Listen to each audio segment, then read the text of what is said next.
प्रियजनांनो, मी तुम्हाला येशूच्या नावाने अभिवादन करतो. आपण या महिन्याच्या शेवटच्या दिवशी पोहोचलो आहोत. या संपूर्ण महिन्यात प्रभू दररोज तुमच्याशी बोलत होता. त्याने तुम्हाला आनंद दिला, वचन दिले आणि प्रोत्साहन दिले. प्रभूचे आभार माना. उद्या 1 डिसेंबर आहे. आपण डिसेंबर महिन्यात प्रवेश करणार आहोत. प्रभूचे स्तुती असो.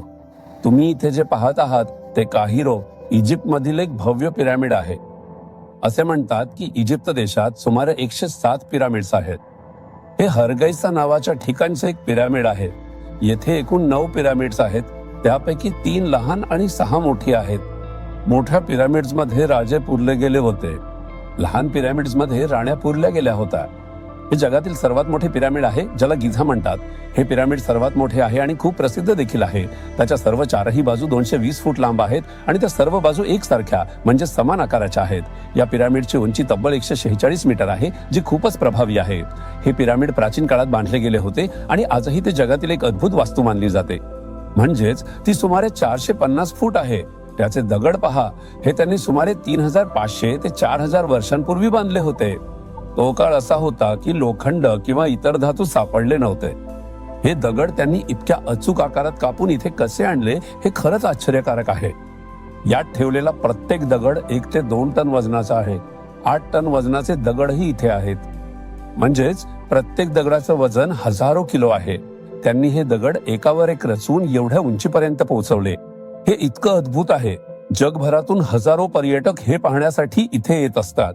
हे जगातील 7 आश्चर्यांपैकी एक मानले जाते.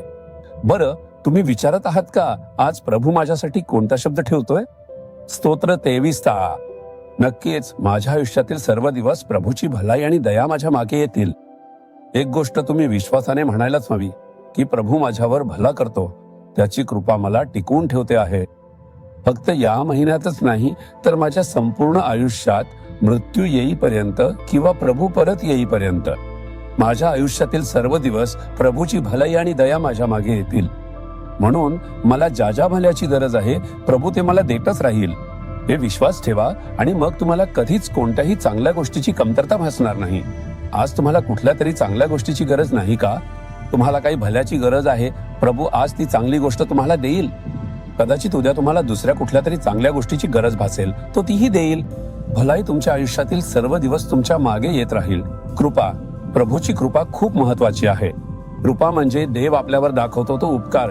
जरी आपण त्यासाठी अयोग्य असलो तरी त्याच्या कृपेव्यतिरिक्त कोणीही आशीर्वाद मिळवू शकत नाही किंवा ठाम राहू शकत नाही. जर प्रभूने आपल्या चुकीच्या कृत्यांचा आणि पापांचा विचार केला तर तो आपल्यासाठी काहीही चांगले करू शकणार नाही. पण आपल्या कृपेनं प्रभू आपल्याला सतत क्षमा करतो आणि आशीर्वाद देतो. ती कृपा तुमच्या मागेही येईल. त्यासाठी तुम्ही स्वतःला नम्र केले पाहिजे. तो नम्रांना कृपा देणारा देव आहे. नेहमी नम्रपणे चालत राहा. कधी असं विचारू नका की हे माझ्या पात्रतेमुळे किंवा भक्तीमुळे आहे. त्याऐवजी जर तुम्ही नम्रपणे चाललात तर त्याची कृपा तुमच्या मागे येईल. माझ्या आयुष्यातील सर्व दिवसांमध्ये चांगुलपणा आणि दया माझ्या मागे येतील हे आनंदाने म्हणा.